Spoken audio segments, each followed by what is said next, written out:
Well, morning everyone.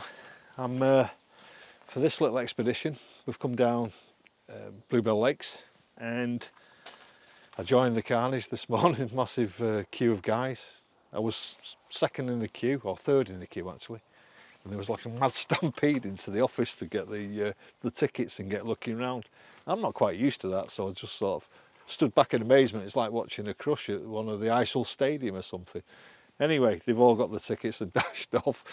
So I had a good old word with Tony, my mate who owns Bluebell, and Lynn, and their lad Jim, and everyone just dispersed and gone. So I probably missed the boat for getting a swim. It's pretty busy, as you can imagine. Anyway, I ended up coming on Mallard and walked into an area, seen some fish showing around the right hand side nearest where the office is. And they're quite good swims that were available. Surprisingly, there was two next to each other. So Joe and I have put a bucket in there, and that's where we're going to go. So we're on fish, walked around the lake, spoke to a few people, and there's some fish coming out. So we're quite hopeful, and let's see what we can do. So there we go.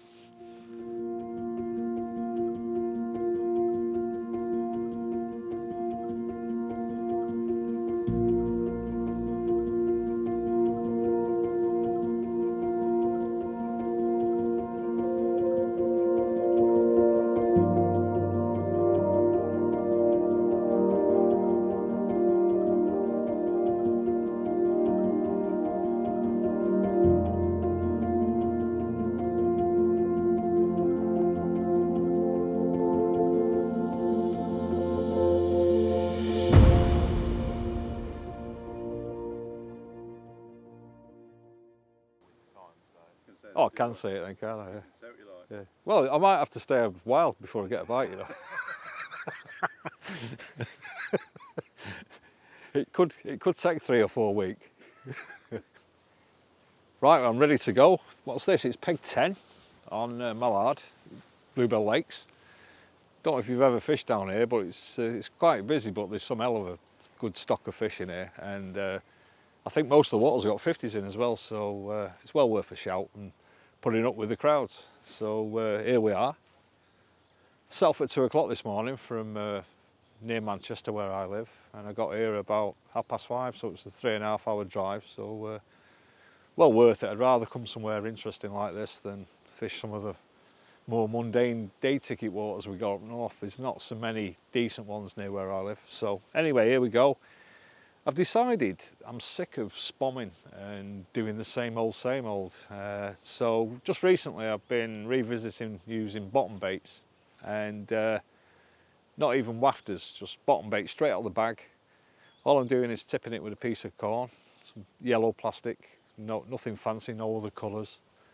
It's a flavoured corn, and 5 ounce lead, 9-10 inch hook length, longer than normal. And it's barbless hooks on here, so I've just had to, I couldn't get the hooks that I've normally been using, which were size 5 curves, so I've had to try these other new ones that my old mate Danny Fairbrass has done. Those they're like a curve but with like an old slightly bent up looking thing really, if I'm honest. Anyway, I'm trying them out for the first time, and I'm going to use the catapult. We've got fish quite close, 40 yards. I don't know what that is in wraps off the top of my head. I suppose it's 10 wraps, is it, for you young guys, or you people that are disciples of the measuring sticks. And yeah, I'm going to fish close, use the catapult, 4 or 5 pouchfuls over each rod, and see what happens. and then I can build on that from there. But initially, I've got fish so close, this one's just gone there, so if I don't catch something here, I need my balls cutting off, so let's see how it goes.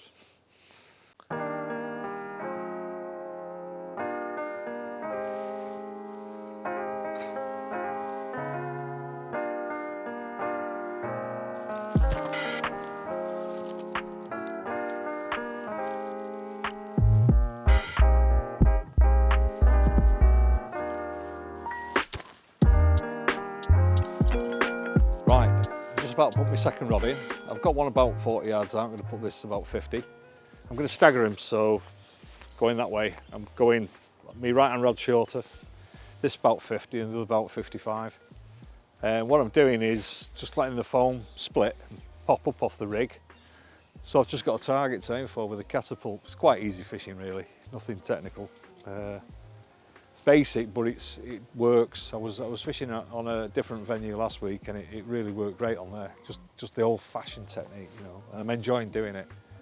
Hook bait straight out of the bag, really nice fishing. So yeah, it's all about enjoying what you're doing. So yeah, and it's slightly different. Not many people are using bottom bait straight out of the bag, and it takes away all that buoyancy and confusion that you get sometimes trying to choose whether to use a pop-up or a waft or whatever. You know, they're eating all the food on the bottom, so why not just put the hook bait in the same situation, same bait, and make it difficult for them. That's how I see it. So yeah, I'll pop this one in and see how it goes.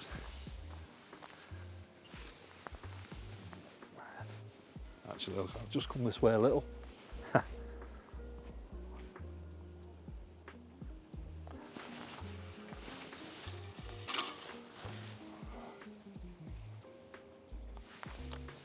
Shallow there.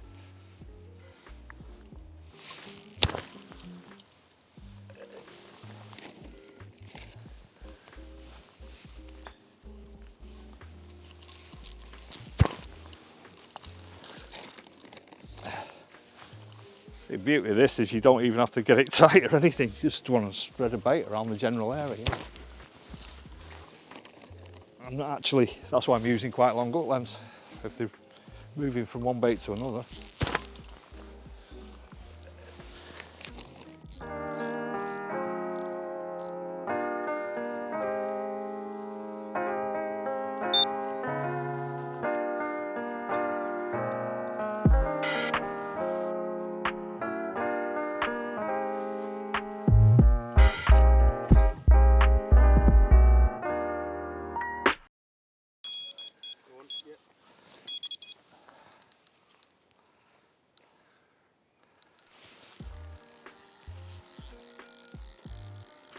That didn't take long. I guess I've been in about 20 minutes.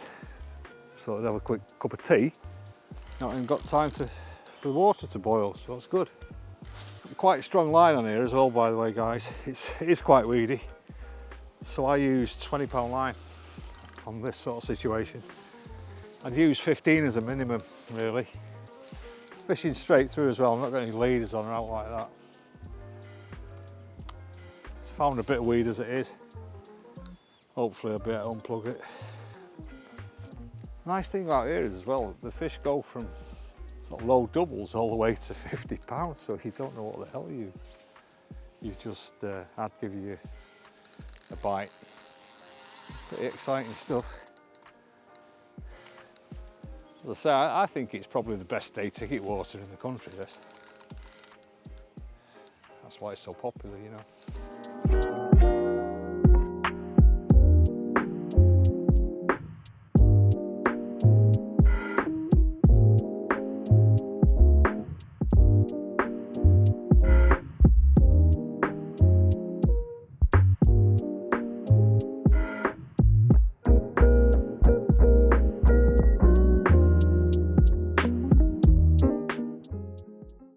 Yeah, that's a good start, eh guys? I've been in about 20 minutes, I guess. Just put the third rod in and we're just gonna have a cup of tea, me and the boys, and I knew it'd go, because that, honestly, I can't reiterate enough just how good using the bottom baits out of the bag is. I just wish I'd have done more of it. I mean, I've done it over the years quite a lot, but you can get so wrapped up in using pop-ups and wafters and baits that are a different colour. You know, I was one of the advocates of fluoros, obviously, and I don't know, I've just had a complete rethink over the recent times, and been having tons of fish on, just, as I say, straight bottom bait, straight out of the bag. The only thing I do different is put a piece of corn on the top. And it's not an advert for Enterprise, by the way. If I try it just straight out of the bag, it works, but they seem to go quicker if I put a little tipper on of corn. And we all know that carp love corn, so there we go. Anyway, listen, I don't want to keep this rascal out too much longer, so.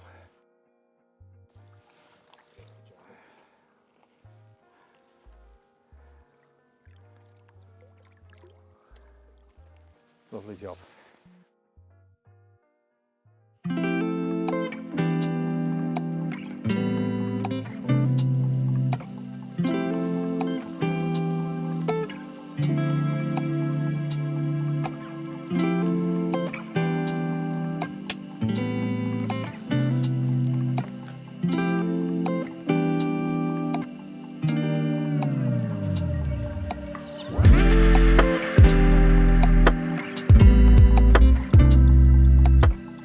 Right, well it's just gone 5:30 in the afternoon on the first day, and nothing else has happened. I've had loads of liners, so the fish are here and I'm seeing them showing, but a bit bemused why I've not had another bite. But I think I missed the best part of the morning actually. In fact, I didn't even get in till 11:30 because by the time we'd found swims and got somewhere suitable, we've got all the gear sorted. I had to swap over all the rigs, do new barbless rigs, because I've been fishing places where you can use barbed hooks. Also on another place you can't use lead core or anything, so I was using the old tubing. So I've had to rejig everything, so it took a bit of time. So I've been topping up the swim. Every half hour I've been putting 5 or 6 pouches of catapulting 5 or 6 pouches of bait in. And what I plan to do is I'm going to have a recast because I'm using bottom bait straight out of the bag. They're not hardened or anything, so they can easily go a little bit softer. And if you get in fish mouthing the bait or nuisances, you can sometimes need to change them after 6-7 hours. So just to make sure, what I'm going to do is redo the rods, but I'm going to leave them 20 minutes in between each recast on each rod, because I don't want to have 3 leads crashing in all at the same time, especially when I've got fish in the area. So I'll get that done now, and then I'll keep you posted and see what happens. But I'm absolutely certain I'm going to get more action, and yeah, very confident indeed. So I'll catch you later.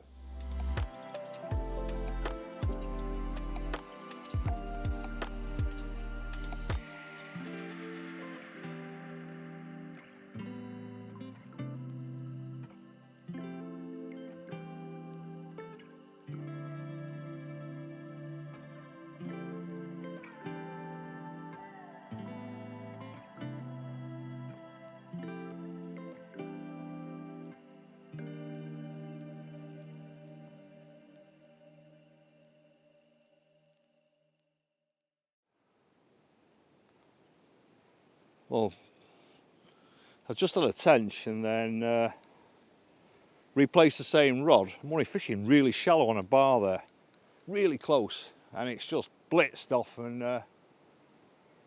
it's a carp, this one. Absolutely crippled the rod over. It's found a weed bed now. So I'm just going to keep steady pressure on it. See if I can unplug it. But my word, it does feel like it's in a bit of crap.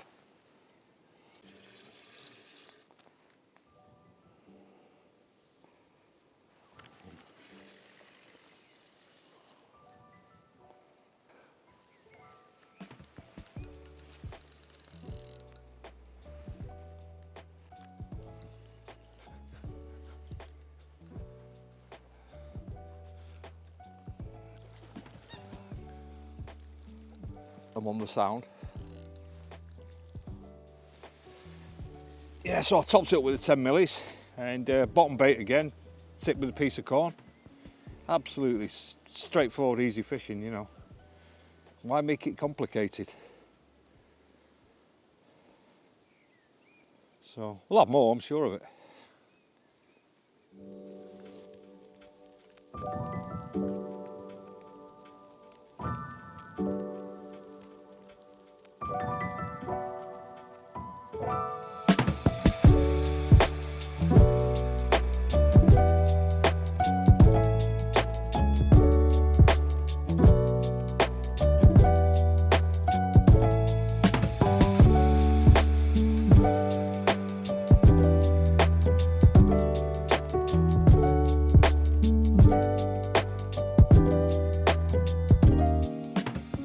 Morning.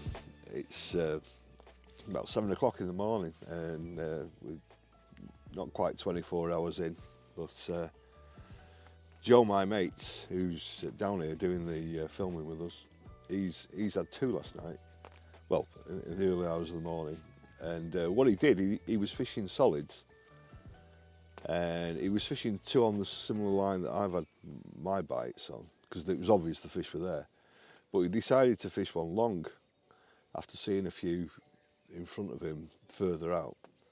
Anyway, we had quite a lot of torrential rain last night, and the temperature dropped considerably, and the fish in my margin seemed to push out after dark. I was getting liners still, but then they've backed off. So nothing's happened overnight for me, but Joe's distance rod, or longer rod, he's had 2 bites on, so he's had a low 20 and an upper double, which is great. So we're both caught, and that's what we want, and but obviously I want more. So with that in mind, it's gone really quiet, and I'm not seeing anything at all anywhere on the lake, just seeing bird life and no shows, no nothing. But if I don't get any change soon, I'm gonna also switch to fishing longer to probe it and see if there's anything out there. So give that a go, because there's nothing worse than just sitting on your hands and letting it all slip by the time. So you've got to be active on these sessions. I mean, yesterday I was non-stop busy, baiting up and, you know, recasting and stuff.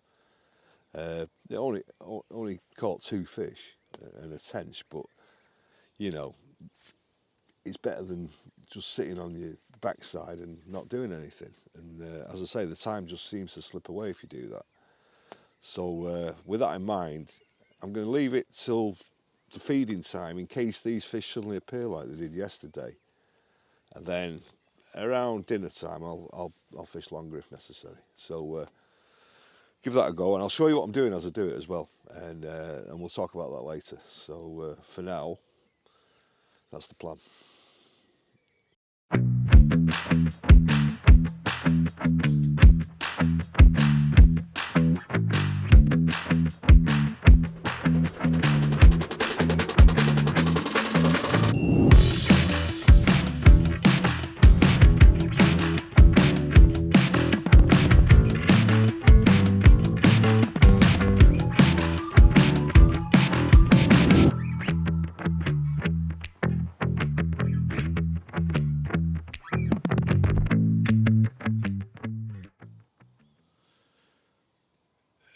Well, it is, yeah, definitely.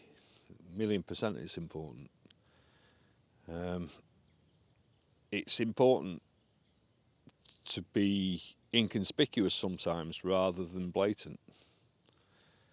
As much as a bright bait's going to be work in your favour, you know, certain times of the year and certain circumstances, an understated camouflage bait that virtually matches the bottom's not going to arouse suspicion where they've been pressured. So of course it's important, but I think the key thing to remember is there's several ways of skinning a cat. If, like I just say, if everybody's banging bright singles at them or using a in-your-face hook bait, generally pop-ups, it can be a bit too repetitive. And you can hear that, for example, oh yeah, all the fish are coming out on maybe mallard at the moment on bright yellow singles. Well, that's probably because the rumour's gone around and every man and his dog has jumped on it. So it is going to catch the fish. But it doesn't mean to say it's the best thing. I've used single hook baits on and off for a long time now, since 1981. So it's more than 40 years. And I've got vast experience of trying them on all kinds of different waters. And I was on the white first, actually. I got Duncan Kay to get me the Dayglow White when I worked at his factory. He'd never seen a bait used with it, and no one had. And he was amazed when I made some hookbaits up with it. I caught 9 fish on his Mid-North Ants fishery the first day that I used it. And it was incredible, and the idea was being it was the most in-your-face, washed-out colour. You know, I thought, well, any bait that's been in the water any length of time goes pale. So I wanted to imitate that and some. So I did them in white. It was incredible. Everywhere I took it, just crazy. He had 11 fish on Reedsmere in the first 24 hours, first time I used it as well. That was a full season's worth of fish. But the white, as soon as it came out, Rod Hutchinson did Dayglow White and a few other companies, which was the titanium dioxide. Every man and his dog was using white singles. Reedsmere, the white conked out completely. You just couldn't get a bite on it, or very little. So I dyed it Man City blue. I got some blue dye, added it to the white. Fished it in exactly the same area, same flavour that I'd been using previous. Runs again immediately. So the fish could obviously differentiate the blue, the sky blue colour from the white. And I found subtle changes all the way through my life with hook baits. I've used green a lot.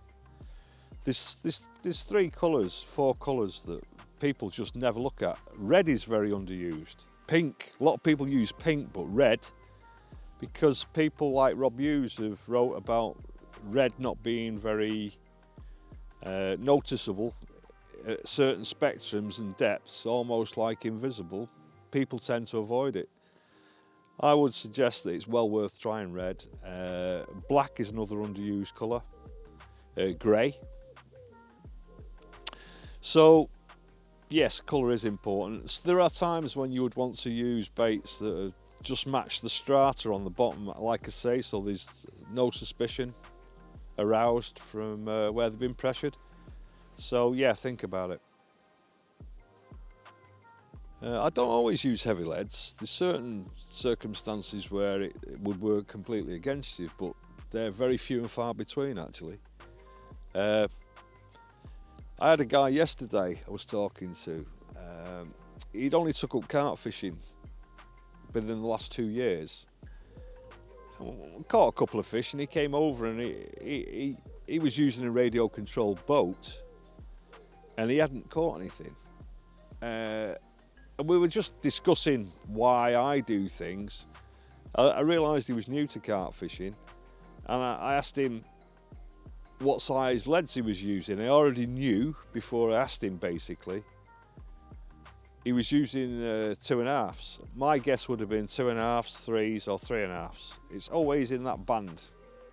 Your average angler feels comfortable because what they'll do is they'll tend to match the lead size to the test curve of the rod. So if they've got a 3-pound test curve rod, they use 3-ounce leads. Maybe get adventurous and put a 3.5 on, or 3.5-pound test curve leads, rods, 3.5-ounce leads. It's really not like that at all. That's just a guide that people tend to get in the mind. I told him I was using 5-ounce leads yesterday, and he went, 5-ounce leads? He says, how can I do that? I've got 2 3/4 test curve rods. I says, well, mate, for one, you're using a boat, you're not casting. Even if you were casting, I would think nothing of using a 6-ounce lead on a 3-pound test curve rod. They'll take it. Rods are grossly stronger than you think, unless you've got some absolute crap, cheap rubbish. Most rods will cast a method feeder, for example. And if you weigh a method feeder, you'd be shocked. Most method feeders weigh between 9 and 12 ounces when they're fully loaded, like a cricket ball or like this, with a framed feeder. The feeder itself is 2 ounces, 3 ounces, and when they're loaded and you weigh them on the scales, you'd be shocked. So if a rod's capable of handling, say a 10-ounce method feeder, A 5 ounce lead's nothing. And he says, but you're only fishing close in, Frank. I said, it's not about using it as a casting weight, it's about the effect it has on the rig and when the fish nick themselves. I said, if you look at the underwater films, if you get a fish picks up a 3 ounce lead, it can shake its head, spit the rig out or shake the rig out. It's very easy done. You start doing that with a 4, the metric's changing, it's driving it in more than the fish can cope with, but a 5, it's driven it in completely, especially if you're using a barbed hook, it drives it in beyond the barb. Then they have to move to deal with it. They can sit there all they want, but once that's gone in beyond that barb, they're in trouble. A barbless, still the same thing. With a 5, it's driven it in, and it's even gone in further than a barbed hook, so, you know, a lot of the time, it's buried. So it's the effect. And the slightest nick, you can imagine it yourself. If you catch yourself on something that's light, it'll just go with you. But if you catch something that's immovable, that's sharp, bang, does a lot. You know, you're in there, you're knackered. And obviously, if you're using heavy leads, you've got to pay a lot of attention to the strata you're fishing on.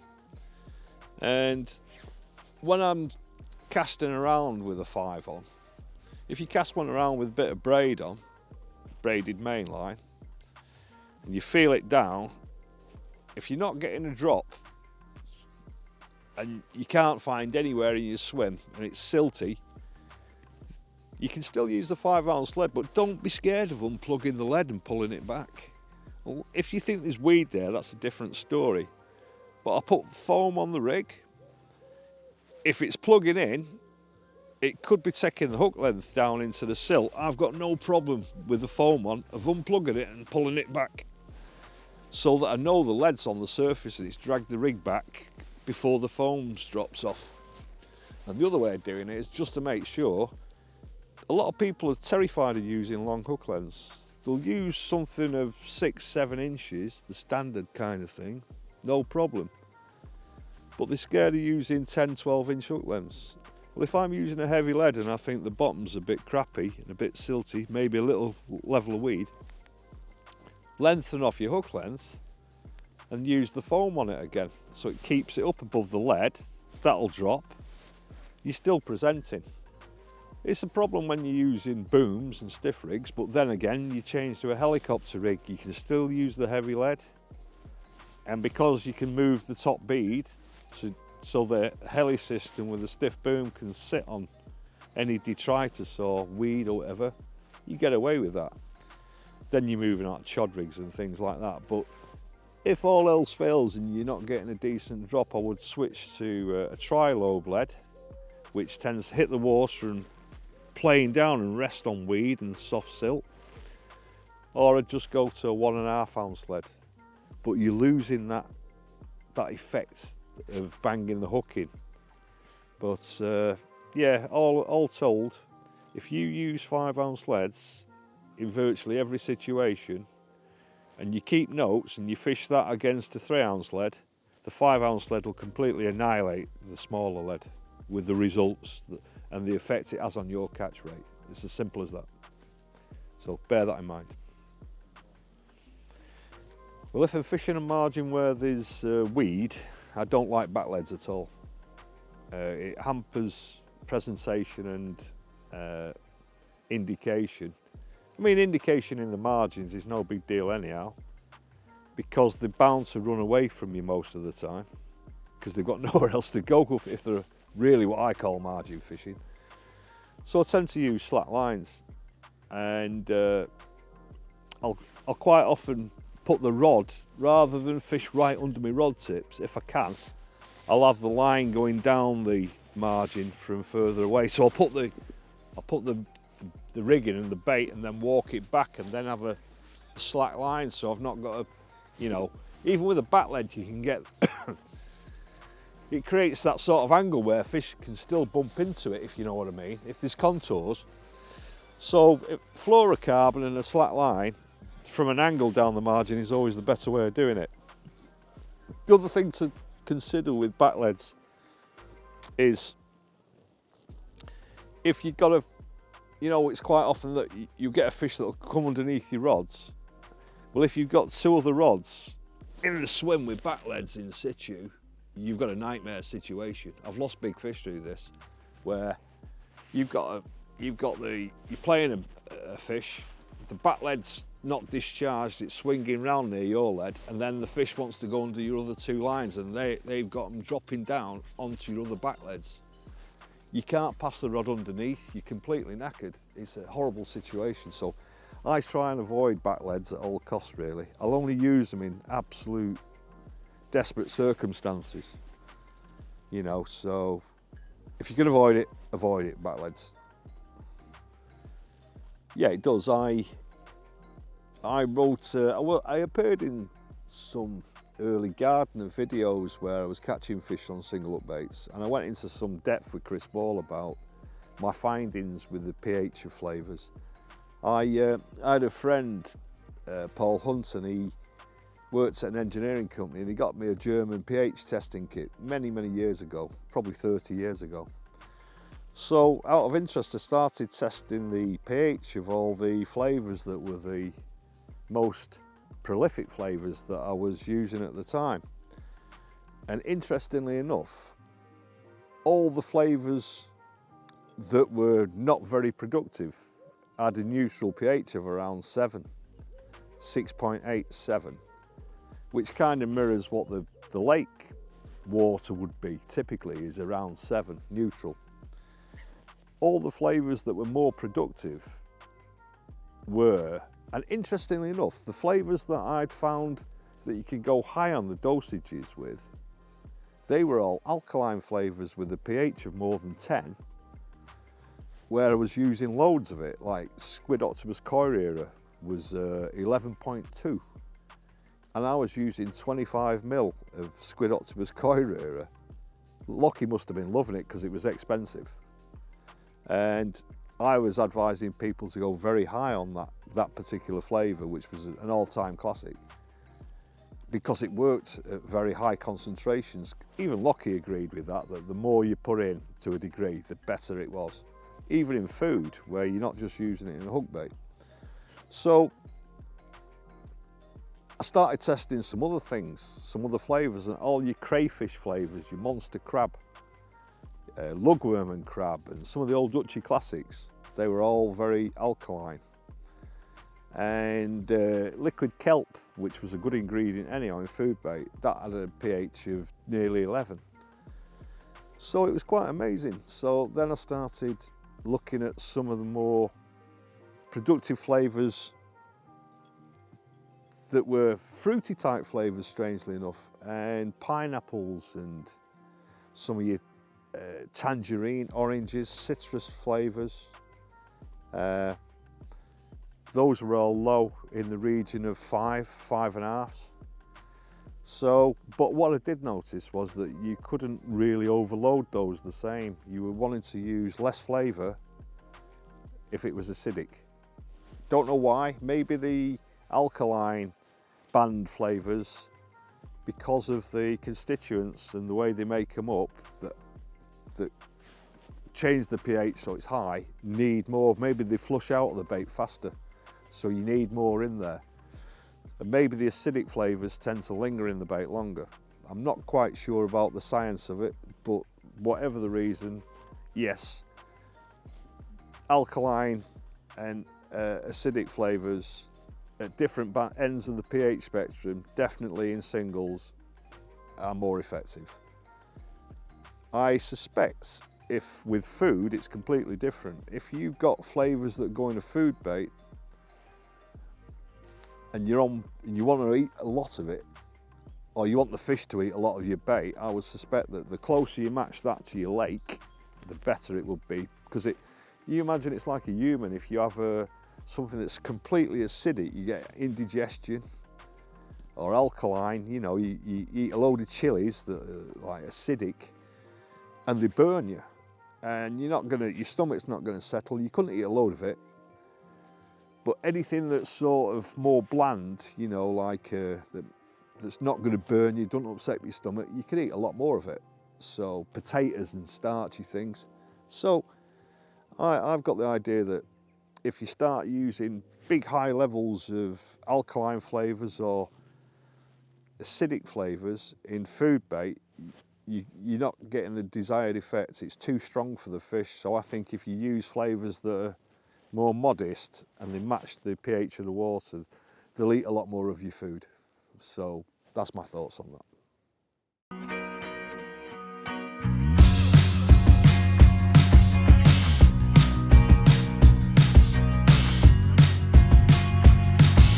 I've been contemplating all my time. My thoughts make me tired, just running through my mind. Wonder if there's peace I can find. All right, fellas. What's happened so far is it's gone bloody quiet. The fish seem to have backed off, like they vanished last night in the rain, and I've seen the occasional one, but very, very few and far between. And there's a guy, a couple of swims down, he's having quite a few. And what I think's happened is the fish that me and Joe have been shedding milt. And I think they're ready to spawn. And what's happened is they were just on the cusp of spawning, and the cooler weather has stopped them. So I think there's a group that's gone together up where that bloke's catching quite a few fish, and they're stuck in front of him. We keep seeing them crash as we're looking down, but we can't get near because there's people in between, and obviously, you know, it is what it is. And there's no option to move, so you're a bit knackered. That's one of the problems with these busy day ticket waters. So anyway, I've switched to solid bags and I'm fishing further out, because last night Joe stuck one rod out at range and picked up a couple of fish on it. So I had all my rods fishing close, so I put solids on every rod, because I'm in such a narrow bit of water. If I fish one on the baited area close in still, I'll have two lines cutting straight through the swim on the distance rod. So I thought, to hell with it, I might as well just plonk all three out at, you know, about 70 yards, which is the sort of range that Joe was fishing at. So we'll see if that works, but it's uncannily quiet, so I'm not that confident, but I guess time will tell. And then you only know you've done it wrong when you go away with a tail between your legs. You never know. A couple of 50s in here, it could all sort of turn on a sixpence. So I had a bit of a beano last week, so I hope it continues this week, so we'll see. Until later, see you for now. Escape. Run away, run away, run away. Run away, run away, run away.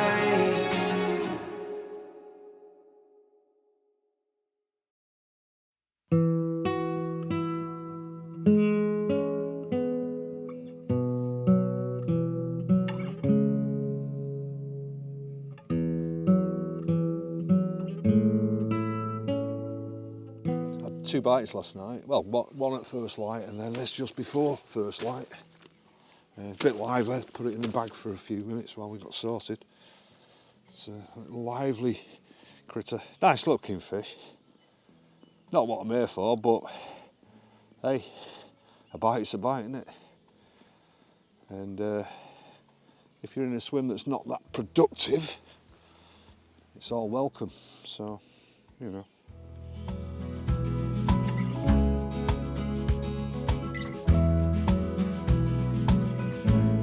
Well, morning guys and girls, I suppose. There's plenty of girls watching these films now, I believe, so which is nice to see. It's the second morning, and had one in the dark, just before it got light actually, about 5 o'clock this morning, and on a solid bag.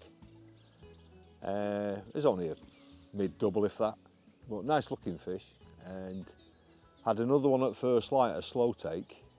Just pulled the rod over, started ticking away, again on a solid, and played it for about a couple of minutes, and it fell off halfway in.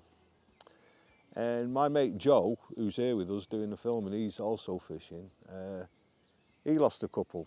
He had 2 fish on this morning, and lost them both. And I used to do, well, I still fish with him. I've got a mate, Pete Holehouse, and he was the coach of the England team, and he's used solids for the best part of 25 years, if not more.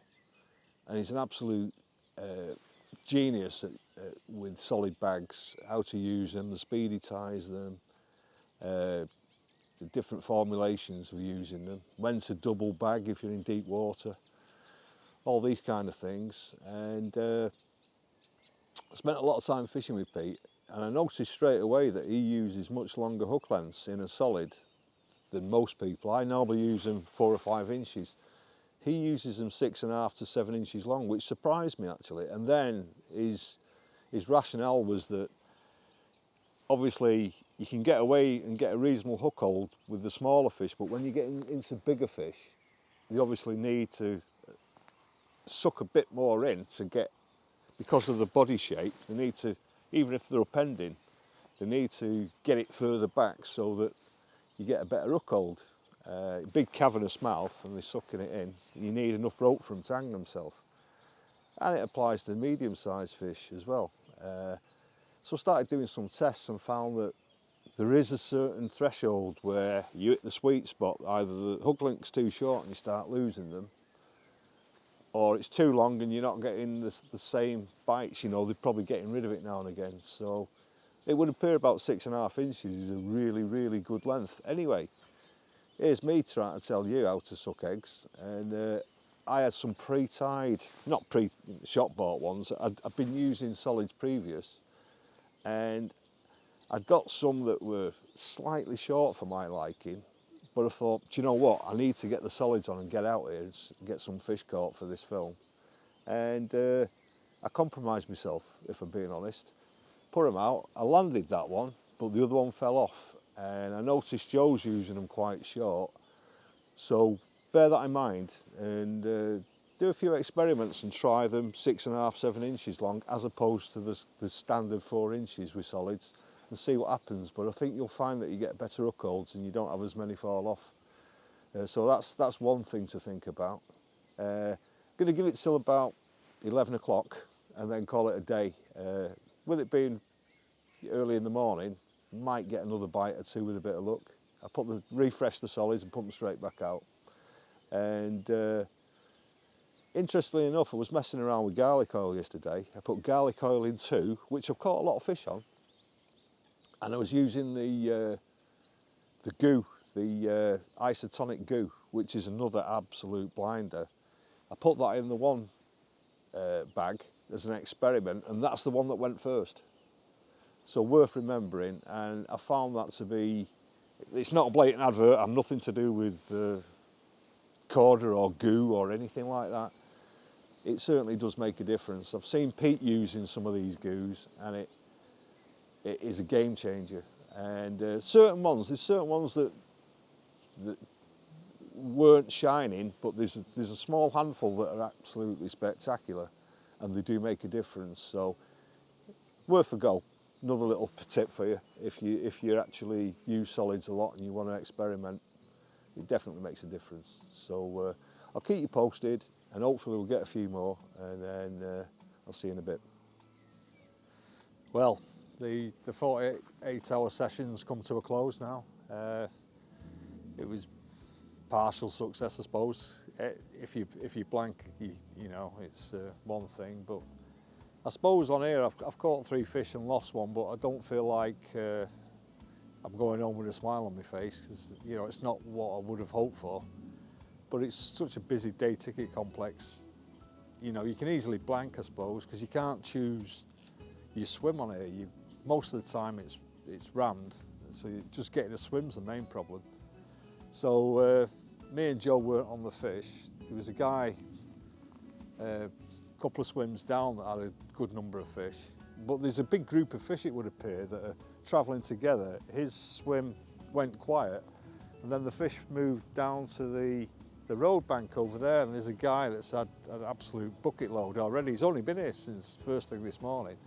So it just shows if you're in the right place at the right time, despite there being a lot of people on, you know, it can be very swimmy. If you're in the right spot and you get here lucky when they move in on you, you can have an absolute beano. I think he's had more than 10 fish in 6 hours. So you know, that's what you want. But we couldn't move to get near the fish, so you know, me and Joe have had, I think we've had 5 or 6 between us. You've had 2 or 3, haven't you, Joe? Is it 2, 3? 2, yeah. Yeah. But yeah, I've enjoyed it. So anyway, I'll see you next month, and we'll probably be maybe on this complex, but on one of the other lakes then. See what's available, and I hope you enjoy it anyhow. Best of luck.